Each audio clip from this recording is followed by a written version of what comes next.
What's up, everyone?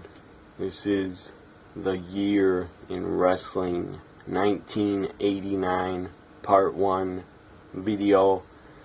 I'm going to be talking about Royal Rumble 89, the first 3-hour Royal Rumble on pay-per-view, the first 30-man Royal Rumble. In 88 it was only 20-man. And I'm going to talk about NWAWCW Chi Town Rumble pay-per-view, and I'm going to talk about WrestleMania 5 and WrestleWar. I don't know if I'll get to WrestleWar in this video because that happened in May, and I'm going to talk about some Clash of the Champions events. First up, I'm going to talk about the Royal Rumble.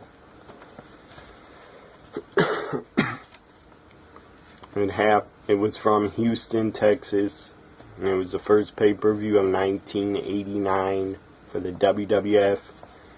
And in 1989, they ran 4 big pay-per-views, the 4 big ones: Royal Rumble, WrestleMania, SummerSlam, and Survivor Series.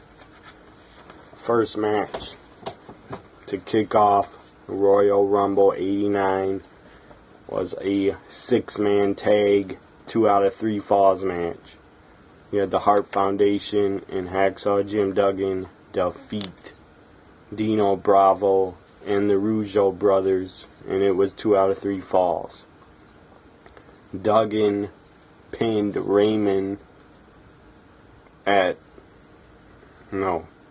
first fall. Jacques pinned Bret Hart to win the first fall. Then Hacksaw Jim Duggan pinned Raymond to win the second fall. And then Bret Hart pinned Dino Bravo to win the final and third fall in that 6-man 2 out of 3 falls matchup. I thought it was good to kick off the show. I thought it was a good match. It was quick. It wasn't that long, but it was entertaining. Up next was the Women's Championship on the line. Rockin' Robin was the champion, and she took on Judy Martin. And it was a very short match. Only went 6 minutes, 24 seconds. Rockin' Robin retained the women's title. I was never a fan of Rockin' Robin, but I was a fan of the former champion, Sherry Martel, which everybody knows became Sensational Sherry. And then in 89, she started managing the Macho King, and she became the queen. Basically, she was the queen, and the Macho Man was the king, so she was the Sensational Queen Sherry.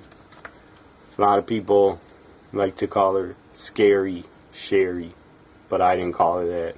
She was always Sherry Martel to me. Next match, wasn't a match. There was a pose down between Ravishing Rick Rude and the Ultimate Warrior in a pose down. And basically they were like having a pose down like they were at a bodybuilding competition. And who won the pose down? Mean Gene Okerlund was in the ring with them, and I believe the Ultimate Warrior won the pose down because the fans cheered for him more, so he basically won the pose down. Up next, you had the former king of the WWF, Harley Race. This was Harley Race's last WWF pay-per-view and his last appearance in the WWF wrestling, or even his last appearance being part of the roster. He returned later on in 2004 and he went in the Hall of Fame, but this was Harley Race's last appearance as a wrestler and as a manager. He managed in WCW, but this was Harley Race's last pay-per-view and his last WWF match. So the former king, Harley Race, took on King the new king. He became the new king, Haku. And it was a decent match. Harley looked pretty old, like he should have retired. Like he should have retired way before '89, but I guess this was his last match. But then again, he showed up in 1990, and he worked at the Great American Bash 1990 pay-per-view. So '89, he didn't look good, and Haku was way younger, way stronger, and way tougher. Anyways, the new king was crowned when Haku pinned Harley Race in 9 minutes and 1 second. So King Haku became the new king of the WWF.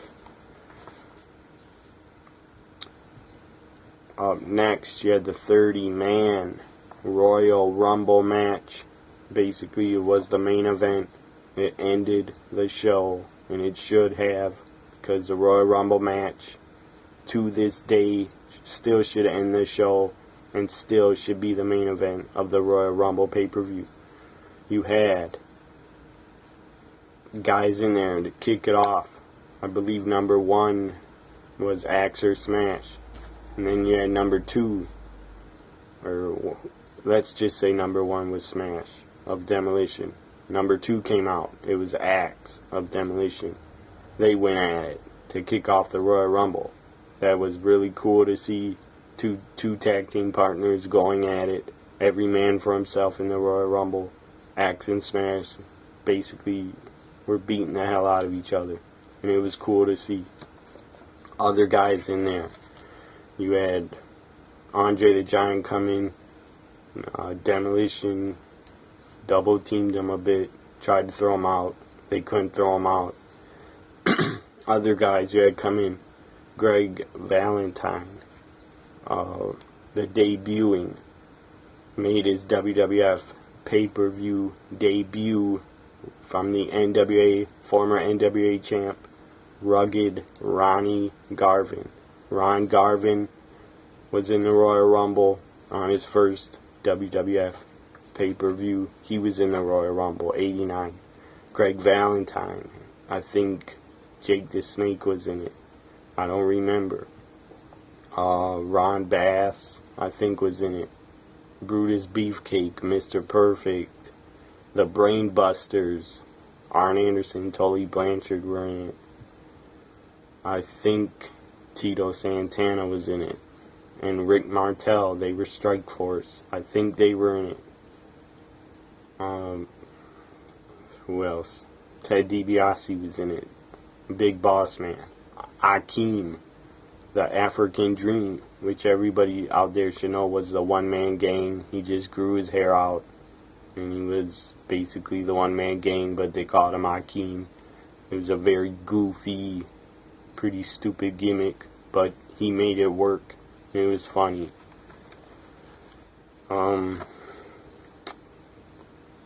Macho Man was in the Royal Rumble. Hulk Hogan was in the Royal Rumble. The Powers of Pain were in this Royal Rumble. Trying to think who else. I don't know who else. Big John Studd was in it. Andre the Giant, he probably only lasted under 10 minutes. He was thrown out pretty quick of the Royal Rumble, so he was thrown out and taken out of the Rumble. And the last two guys were Ted DiBiase and Big John Studd. And Big John Studd wins the Royal Rumble '89. He wins it, throws Ted DiBiase out. Big John Studd, your Royal Rumble '89 winner and the second man to win the Royal Rumble. First man was Hacksaw Jim Duggan. So that was the Royal Rumble '89. Pretty good pay-per-view. Big John Studd wins the Rumble. Very good show, I thought. Not every match is great, but the Royal Rumble was pretty good. Next, I'm going to talk about a Clash of the Champions.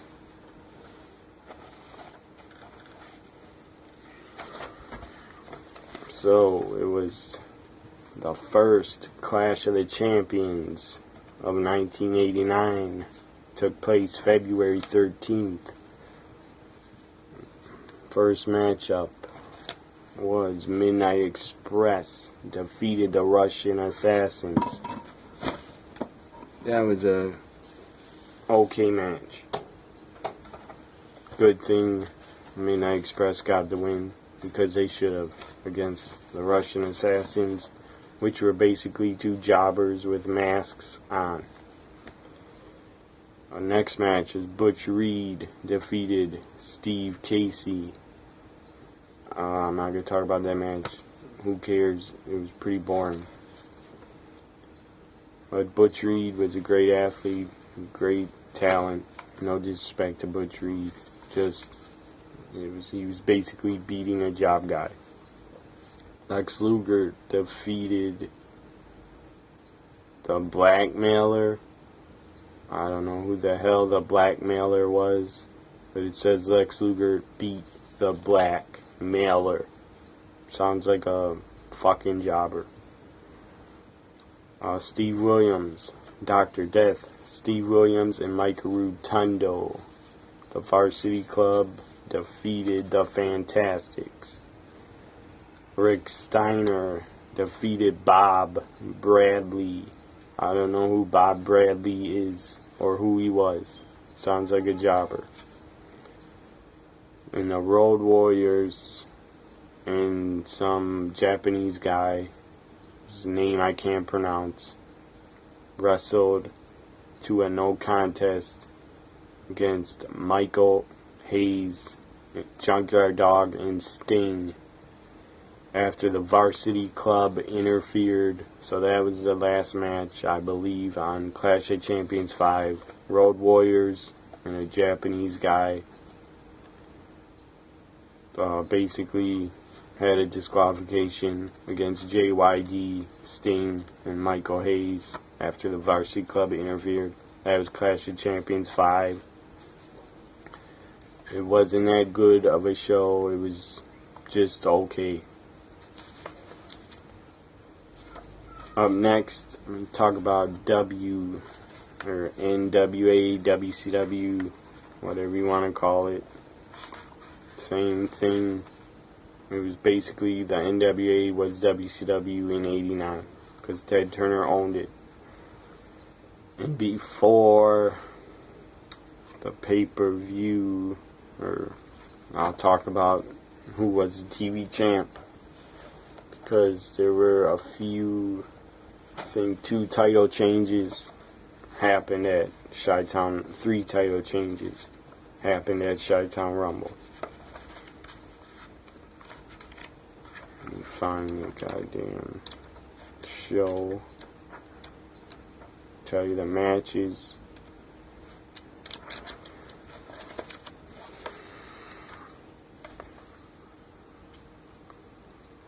Here it is. Chi Town Rumble 89 on February 20th, 89 from Chicago, Illinois. It was a pay-per-view from the NWA WCW. First match, Michael Hayes defeated the Russian Assassin. Boring match. I'm not going to talk about it. Up next, Sting defeated Butch Reed in 20 minutes. Decent match. Good for Sting to get the victory. He was a young, up-and-coming superstar, ready to break through the ceiling, and a year later, Sting would become the NWA World Champ for the first time after beating Ric Flair. So Sting defeats Butch Reed. And Butch Reed was in the WWF in '87, and he disappeared. He was on WrestleMania 3, he was on Survivor Series '87, and he disappeared in '88. I guess he went back to Mid-South Wrestling, the UWF maybe. I don't know where he went. He was gone in '88. Butch Reed basically popped up in NWA in '89. Then he stayed there in 1990 and '91 when he was in the team of Doom with Ron Simmons. And they became tag champs. And they had the tag titles for probably 14 months or 12 or 13, 14 months. Doom was the tag champs for. They were a very dominant, awesome team, I thought. Next match at Chi Town Rumble was the Midnight Express. Bobby Eaton and Stan Lane defeating the new original Midnight Express of Jack Victory and Randy Rose and Paul E. Dangerously, aka Paul Heyman, was the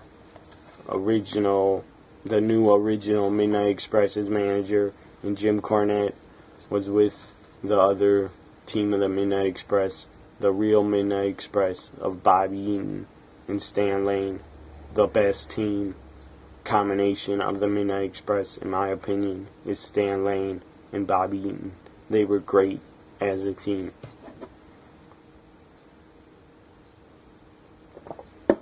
And my throat feels dry as hell. That's why my voice might sound different. Sorry, but who cares? I'm doing this video anyway. Up next, you had Mike Rotunda against Rick Steiner for the television title. Rick Steiner was the TV champ. Basically, Mike Rotunda defeats Rick Steiner to become the new television champion for the NWA WCW, and he defeated Rick Steiner in 16 minutes. Up next, Lex Luger defeated the U.S. champion at the time was Barry Windham. Lex Luger defeats Barry Windham for the U.S. title to become the new U.S. champion. And Lex Luger would hold the U.S. title for a very long time after he beat Barry Windham. I think Lex Luger held the U.S. title for the entire year, for the entire rest of the year of 1989, I believe. I even think he held it even into 1990, and I think he didn't lose it until Halloween Havoc 1990. So Lex, I think, had the U.S. title for well over a year.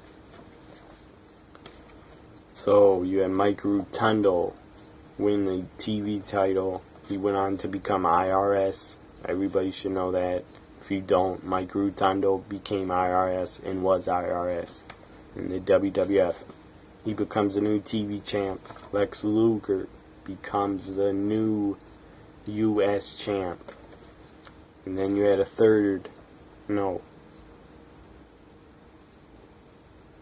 you had another third title change in the main event later on. Up next, you had the World Tag Champs against the World Tag Team Champs were the Road Warriors, taking on the U.S. Tag Team Champions, Dr. Death and Kevin Sullivan, I believe, were the U.S. Tag Champs. And the Road Warriors defeated them in a very short match, 8 minutes, 27 seconds. But Road Warriors got a huge pop when they came out because it was Chicago. It was billed as their hometown. They're really from Minnesota, but anyways, everybody thought and believed they were from Chicago. So the Road Warriors always got a huge pop in Chicago, and that Chi Town Rumble was no different. Main event, you had the returning, my goodness, on my TV right now, they're showing Chris Christie, the governor of New Jersey, playing baseball, and he should not be wearing a baseball uniform. My God, Chris Christie looks really, really overweight. And looks 2 times the size that Babe Ruth was.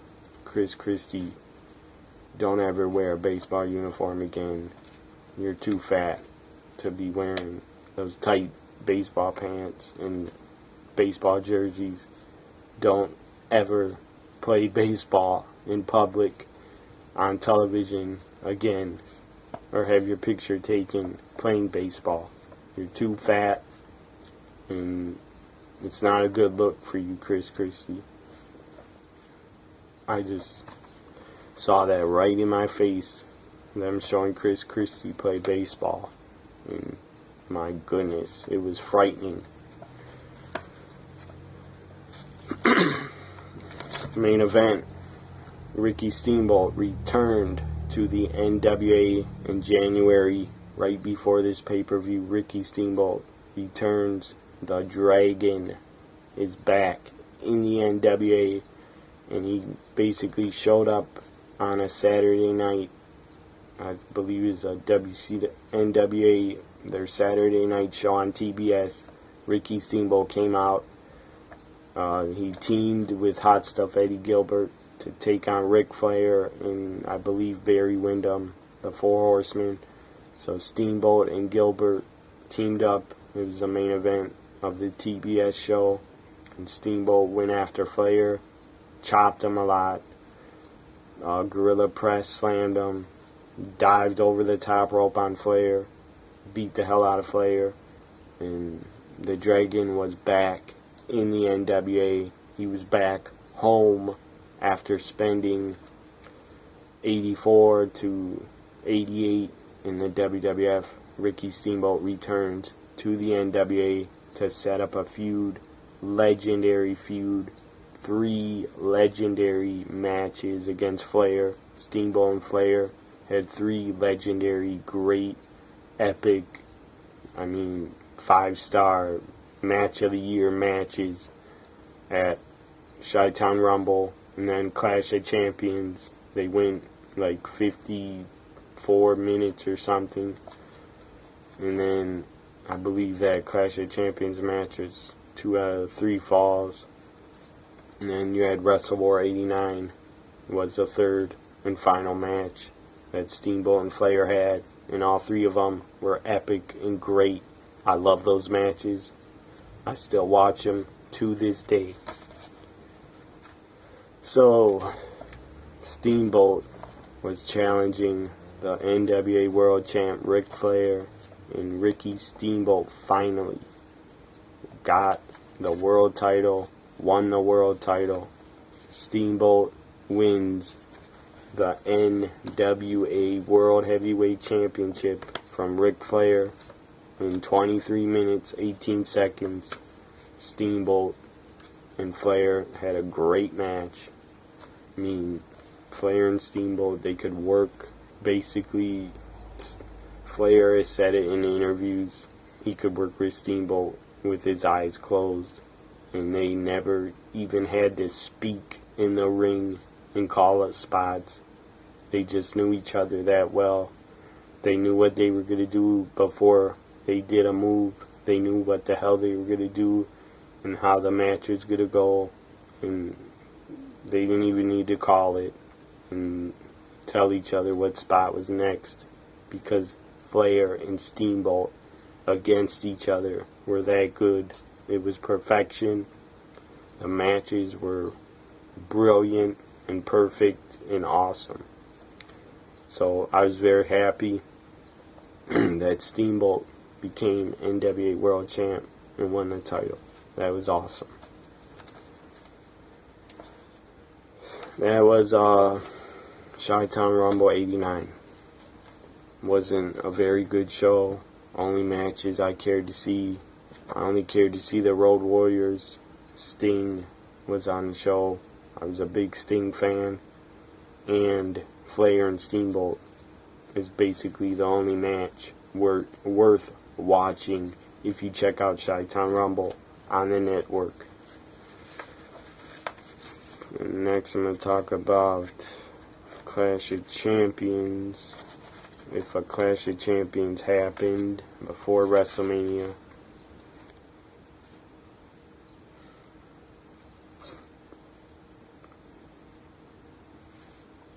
Clash of Champions happened April 2nd, 89. So I guess I'll talk about Clash of Champions 6 on April 2nd, 89 before I talk about WrestleMania 5. Matches on Clash of Champions 6 kicked off with, before Clash of Champions 6, on March 20th, I believe. Let me just check here the date.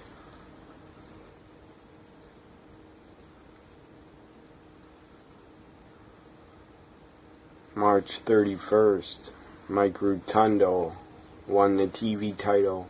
February 20th, 89 from Rick Steiner at Chi Town Rumble. Pay-per-view, as I said. And then you had Sting defeat Mike Rotundo to become the new television champion on March 31st, 1989. That was right before Clash of Champions 6. So Sting was the new television champ. Mike Rotundo only held the title for a month and 10 days or something. But he's a two-time TV champ anyways. And Sting is a one-time. Yes, Sting held the TV title only once. And he didn't hold it. He held it from March 89, March 31st, 89 until September 3rd, 89.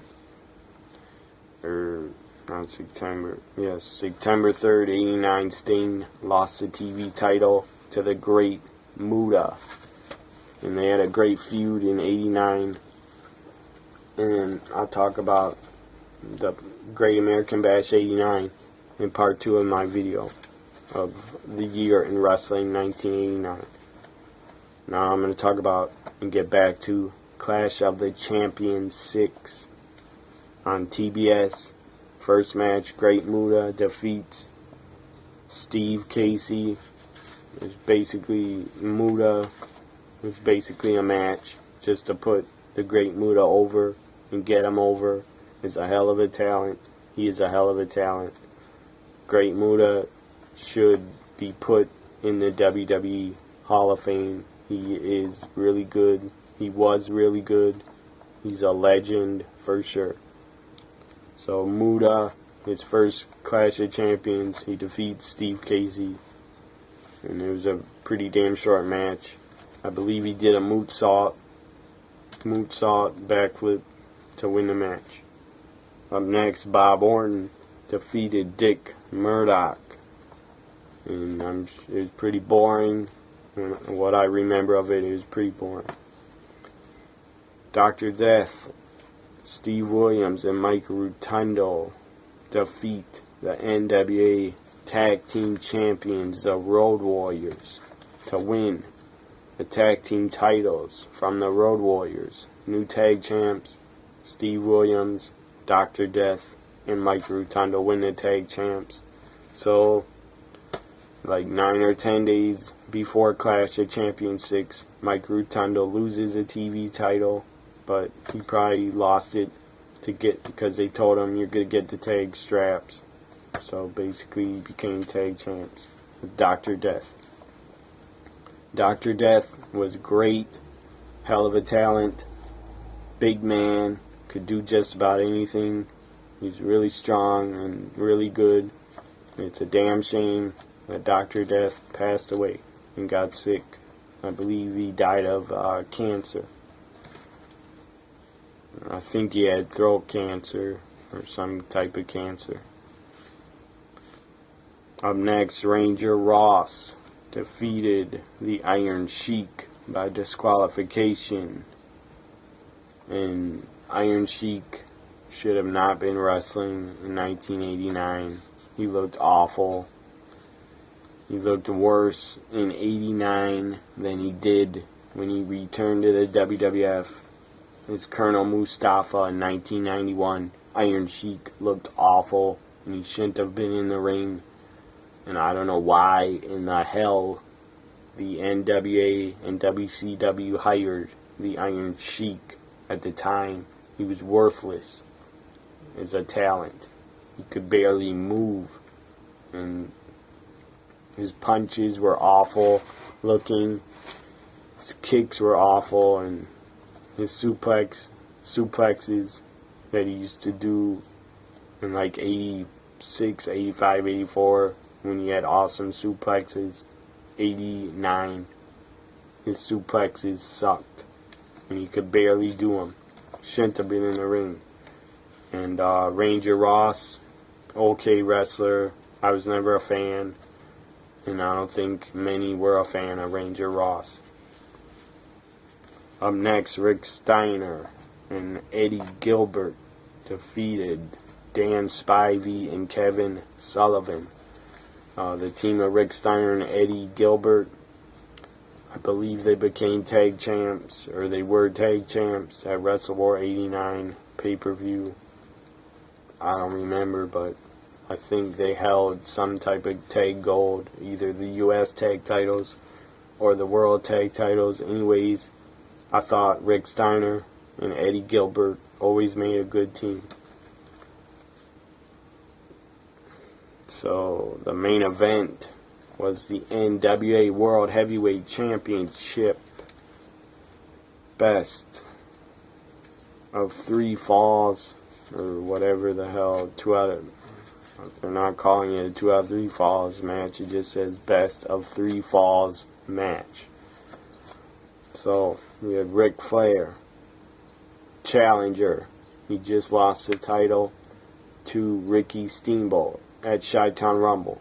This was about a month and 10 days later, or something. Month and 11 days later, or not 11, month and 13 days later, Ricky Steamboat was the NWA champ. Defending this time, he was defending as the champion against Nature Boy Ric Flair. This was a great match. I recommend anybody out there watching this video to check out Clash of the Champions 6, Ric Flair versus Ricky Steamboat. Check that match out on the show. It's well worth sitting through and watching. I believe it goes over 50 minutes, and it is just a great match. So that was Clash of Champions 6, and it was on TBS, as all the Clash of Champions were on TBS. If you had cable, you could have watched them all, if you were alive in '89. And then you had 2 or 3 more. I think they're off on the dates. Clash of Champions 9 from Troy, New York, happened, I believe, in November. In this stupid book right here, this book, it's all the Clash of Champions in it. Claims Clash of Champions 9 happened on June 15th. It was not in June. It was November or October or December. So you had a Clash of Champions, 3 more in 1989. 1 in July, 1 in September, and 1 in November. But I'll talk about those in the next videos. Next, I'm going to talk about WrestleMania 5 pay-per-view from Atlantic City, New Jersey, from the same place that WrestleMania 4 was at, Trump Plaza Hotel and Casino. Before I get to WrestleMania 5, talk about some of the attendance for Royal Rumble and Chi Town Rumble and WrestleMania 5. Some of the attendance in 1989. Royal Rumble was in Houston at the Summit, and it drew 19,000 people. That's probably a sellout. It was a big crowd, and it looked good thing they had a sellout crowd because it looked like a ton of people were there for a pay-per-view. And WWF in the 80s always outdrew the NWA and WCW, but in my opinion, WCW had better in-ring action and better matches. But WWF, I'm sure, made more money. Made way more money in '89 than WCW did. Chi Town Rumble in Chicago drew 7,500 people. It's a decent crowd, okay crowd. But should have been higher, but who cares? WrestleMania 5, Atlantic City, New Jersey, drew 18,946 people. That's probably a sellout. I'm sure it's sold out because after WrestleMania 5, basically probably every WrestleMania has sold out.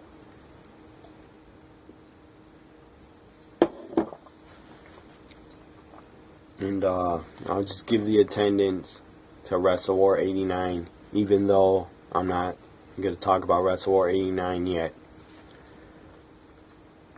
Wrestle War 89 was in Nashville, Tennessee, drew 15,200 people, decent crowd for the NWA at the time. Now I'm going to talk about WrestleMania 5.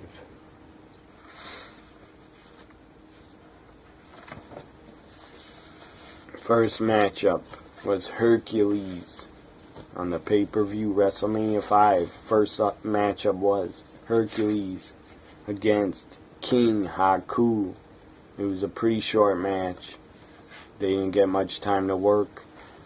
And Haku and Hercules, they could work and they could have a good match.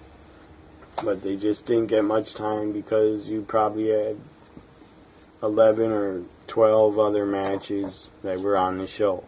So Hercules defeated Haku in 6 minutes, 37 seconds. They didn't get much time, but that was for a reason. Because they wanted every talent on their roster, I'm sure, to work WrestleMania. Because it was the biggest show of the year for WWF. Up next, you had a very entertaining, very good tag match. The Twin Towers, Akeem and Big Boss Man with Slick as their manager. I always enjoyed the Twin Towers theme song, Jive So Bro. Slick was singing it. Great theme song, Jive So Bro. That is an awesome theme. Anyways, Twin Towers defeat the Rockers in 8 minutes and 2 seconds. As I said, that was a great tag match. It was entertaining. You had very fast-paced, high-flying wrestlers and the Rockers taking on super heavyweights and Big Boss Man and Akeem. And they worked, all 4 guys worked very well together. Had a good tag match. Up next, Ted DiBiase took on Brutus Beefcake. I didn't care about this match. It was pretty damn boring. And I felt sorry for Ted DiBiase that he had to work with Brutus Beefcake at a WrestleMania. That's awful. Ted DiBiase is a way better talent than Brutus Beefcake ever was. But Ted, they wanted him to work with Brutus. Why? I don't know. I guess they just wanted him to get on the show. And that match was a double count out, so it was pretty lame and boring. Up next, another very boring tag team matchup. You had the Bushwhackers take on the Rougeau brothers. Very boring. This match was not entertaining one bit. It was a snooze fest. If I'd watch it today, I'd turn it off. And it only went 5 minutes. And the Bushwhackers won the match. But who cares? It was boring. Should have not even been on a WrestleMania. But again, those 4 guys, Rougeau brothers and Bushwhackers, I guess they wanted them on WrestleMania to get a payday. Seems like WWF in the 80s on every WrestleMania put too many matches on the show. And basically, they wanted their entire roster to get work. And that's not a good decision. WrestleMania nowadays, you only see 7 or 8, maybe 9 matches booked for the show. WrestleMania nowadays and in the future, I doubt you will see them have 12 to 13 matches on the shows. It's just stupid to book a pay-per-view, even if it's 4 hours like WrestleMania is every year. 4-hour pay-per-view, or 5 hours, whatever. 6 hours, with the pre-shows 2 hours, and the pay-per-views 4 hours. So a 6-hour show can have 2 or 3 matches on the pre-show. Still, you shouldn't be having 10 matches in 6 hours. That's too many. And the audience does not want to sit through 10 matches. Up next, Curt Hennig as Mr. Perfect took on the Blue Blazer. The Blue Blazer was Owen Hart, and he was a good high flyer as the Blue Blazer, but he was much better when he became the King of Hearts in '94, when he won the King of the Ring and he became Owen Hart, known as the King of Hearts. He's much better as Owen Hart than he was as the Blue Blazer.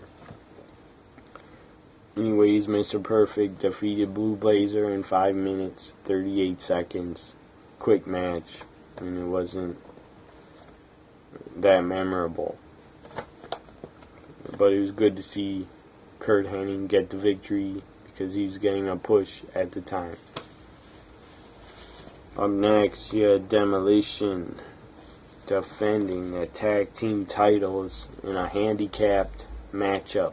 Demolition taking on Powers of Pain and their new manager, Mr. Fuji, and Powers of Pain took on Demolition, and they did not succeed. They failed, and Demolition retained the tag team titles. And it was only 8 minutes long. 8 minutes for a tag title match back in the late 80s did not happen very often, but as I said, they probably had 12 or 13 matches booked, so the tag title match had to end quick, and that's a damn shame, because I loved tag team wrestling in the late 80s, and the NWA and WWF was awesome.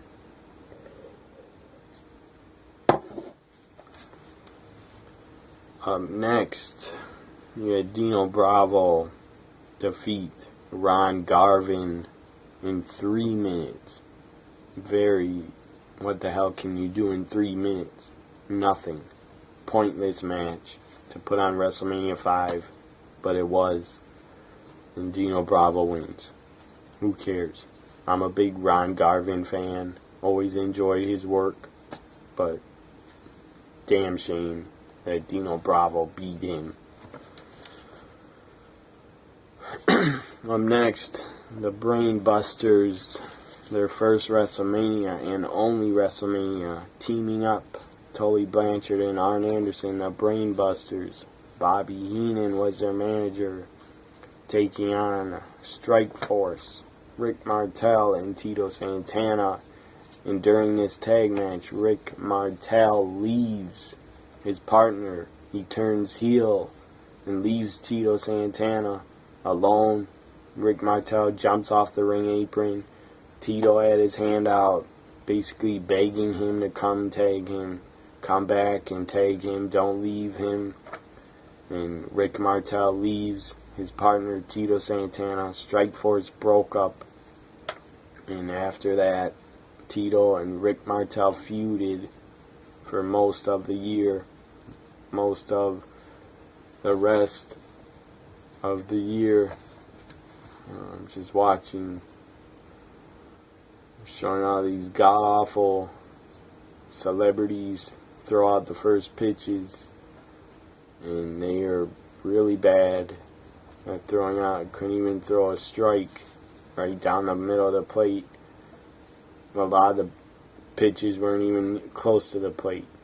Pretty pathetic. 50 Cent had a really bad first pitch. And they showed Gary Delabate, Baba Booey, from the Howard Stern show. Baba Booey. They showed his pitch. It was really bad.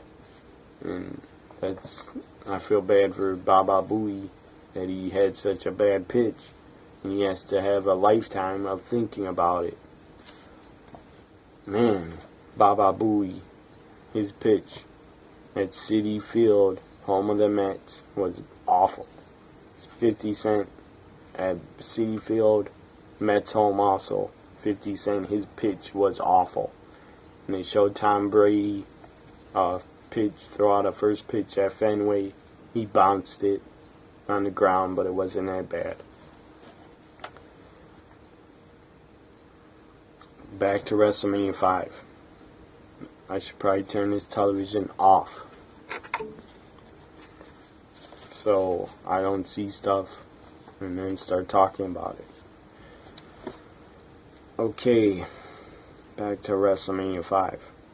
Strikeforce broke up because of Rick Martel turning heel, becoming the model. That was a good gimmick for him. Rick Martel really made the model gimmick work. Up next, Jake the Snake Roberts was in a feud with Andre the Giant. At the time, they had a match at WrestleMania, and Big John Studd was a special guest referee. So Jake the Snake defeats Andre the Giant. It wasn't a long match, and Andre could not do much at all. He basically stood in the ring, grabbed a side headlock or sleeper type move, the rare chin lock on Jake standing in the middle of the ring like that, basically putting his arm over Jake's neck for the entire match. Andre the Giant was not a good worker at all in '89, and he shouldn't even been wrestling, but he was a special attraction. And I don't blame WWF at all, or Vince, for wanting to use Andre still. But he couldn't work. It was sad. He could not work. He was a giant, and I'm sure he was in pain.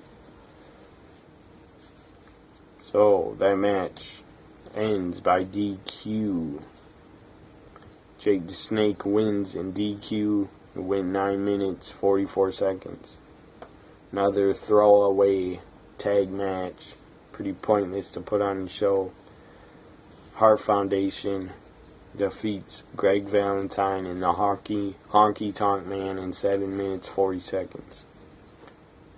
Up next, Rick Rude was challenging the Ultimate Warrior for the Intercontinental title. IC title is on the line. Ultimate Warrior was defending it. He won it at SummerSlam 88.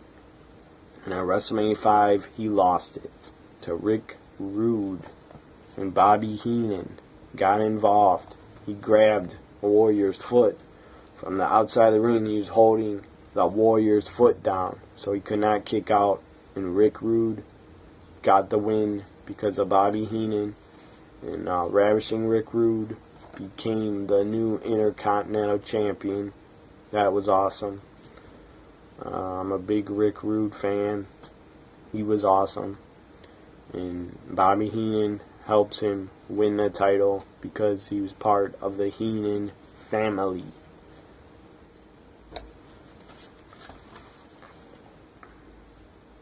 Up next, Bad News Brown and Hacksaw Jim Duggan wrestled to a double disqualification in 3 minutes, and nobody cared or cares. I'm a big Hacksaw Jim Duggan fan. Not a huge fan of his, but I respect the man, and I'm a fan. And Bad News Brown, never liked you. Terry Taylor, I believe he's a Red Rooster at the time. He's playing that damn rooster gimmick where he's bobbing his head down to the ring like a fucking idiot, where he was acting like a rooster because he was called the Red Rooster and they wanted him to play that gimmick, and somebody must have hated Terry Taylor, or it was a rib on him. Terry Taylor, very good wrestler, great worker, but the Red Rooster gimmick was fucking really, really bad. Really bad. And he was only around until, I believe, Terry Taylor lasted from Royal Rumble 89 to the end of 89. And in 1990, Terry Taylor was gone. I'm sure he wanted to quit and leave WWF because of the god-awful Red Rooster gimmick. And then he went back to WCW. Okay, so Terry Taylor defeated Bobby Heenan in a match in 32 seconds. I didn't know it was over that quick. That's very fast. Not as fast as Sheamus defeating Daniel Bryan at a WrestleMania for the World Heavyweight title, which was a joke. But I guess Vince wanted to shock people. So basically, whatever. Terry Taylor defeats Bobby Heenan in 32 seconds. Main event was Hulk Hogan challenging the Macho Man for the WWF Championship.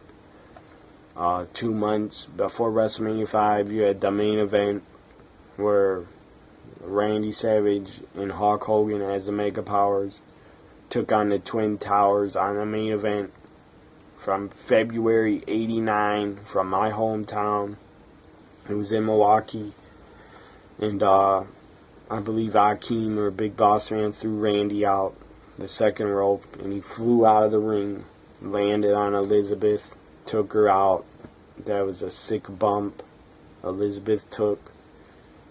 She was a very thin, tiny frame, thin woman.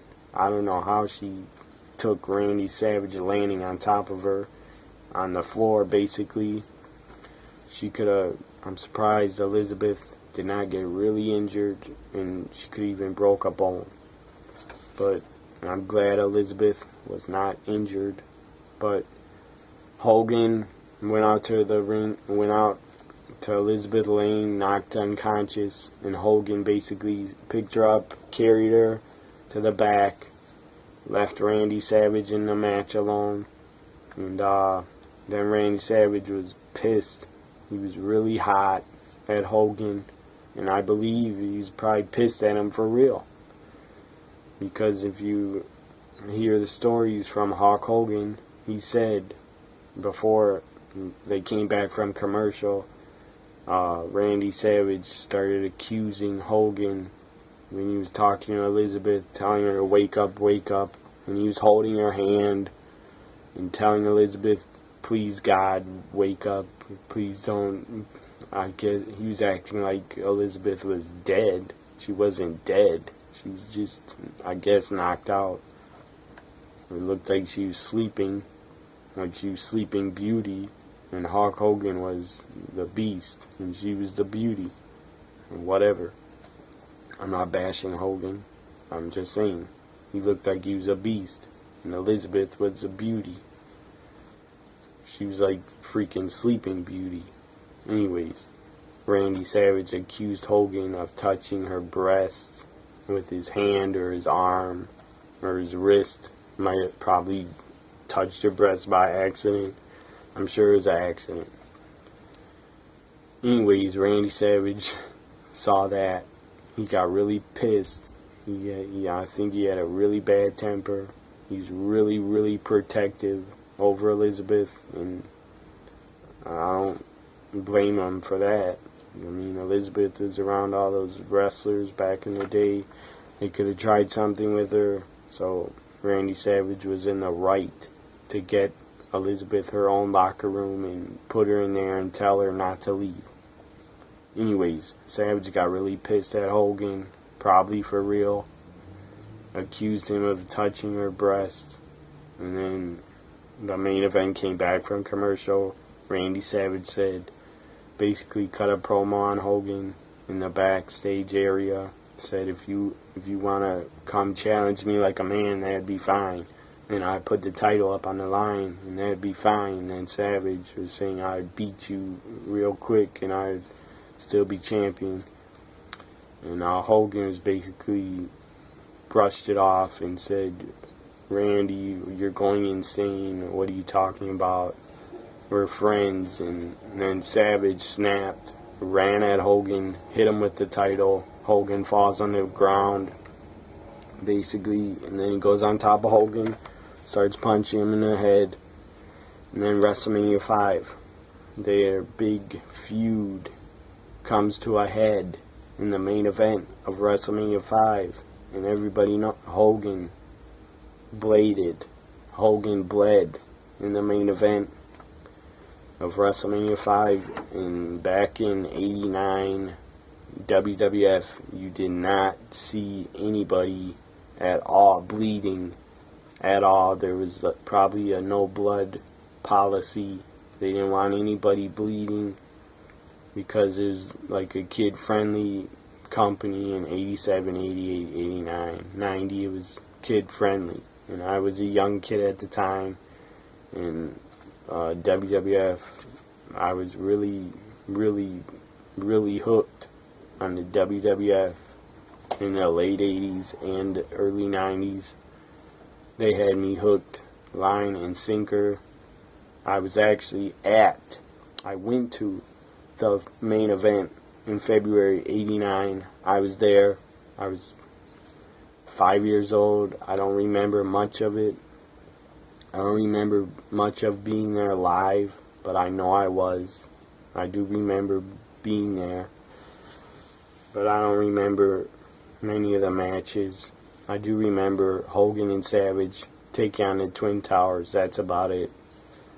But I was there. And anyways, Hogan bleeding on a WWF pay-per-view. Nobody bled except in '87, Billy Jack Haynes bled at WrestleMania 3 after he was hit with a chain by Hercules. He bled a little.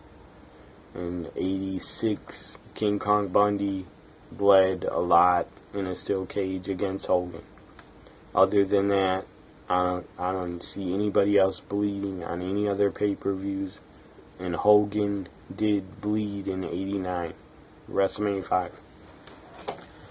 And you had Hogan, basically, they had a good match. Savage and Hogan always had good matches with each other.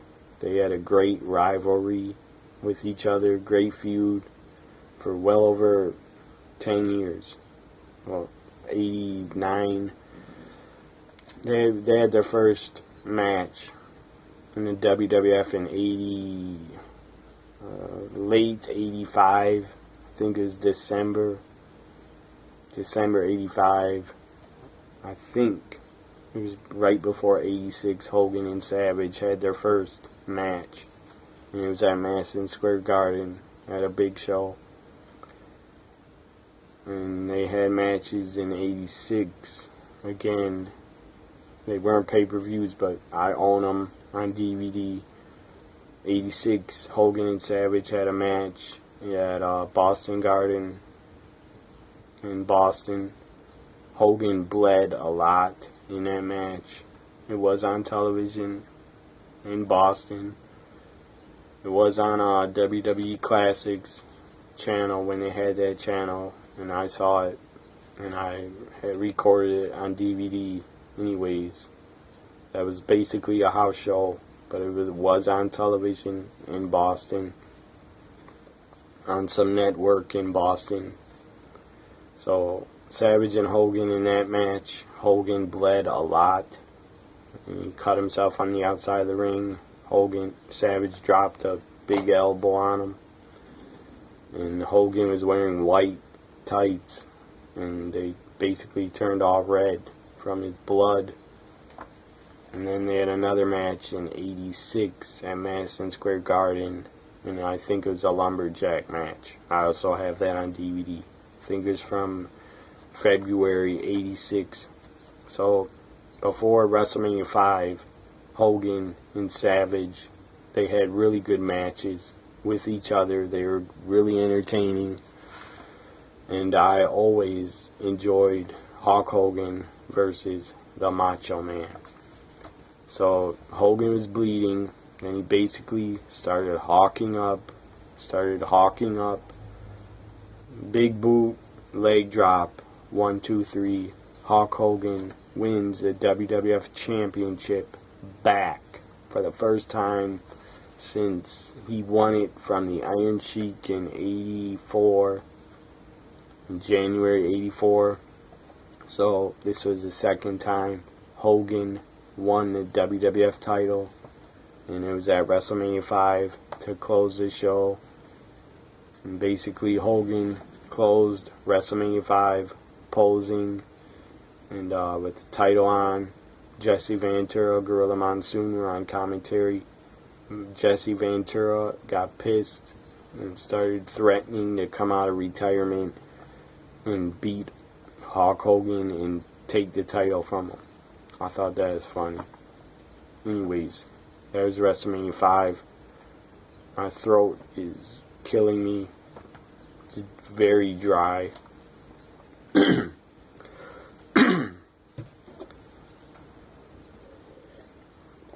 Oh man, this video has gone on over an hour. I'm going to end it now. I talked about Royal Rumble 89, Chi Town Rumble 89, Clash of Champions 5 and Clash of Champions 6, and I talked about WrestleMania 5. Part 2 I will put up in 1 or 2 days on this YouTube channel, or from wherever you're watching it. Maybe you're not watching it. I'm sure nobody will, because I went on too long. But I talked about 5 shows. So, sorry, the video went over an hour because I talked about 5 shows.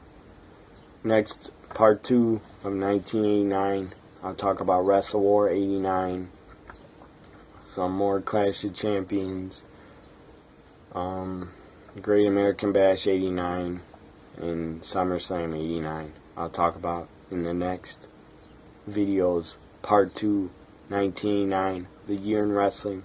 Hope you enjoyed part 1. If you watched some of it, thank you. If you watched 5 minutes or 10 minutes, thank you. This was part 1 of the year in wrestling, 1989. And in 1989, I went to my first ever WWF live event. That was pretty awesome. So, no, I didn't. My bad. 87, I went to my first live event. It was a house show. And then 2 years later, 89, I went to a main event taping. Anyways, main event at the time was on NBC. It's on the WWE Network to check it out. It's from February 1989. It was called The Main Event. It's on the network under the Saturday Night Main Event shows on demand. Check it out from February '89. The Main Event. Maybe you'll see me on it, but I was a tiny kid. I was 5 years old, but maybe you'll see me on it. And I look quite different. Anyways, bye for now, everybody.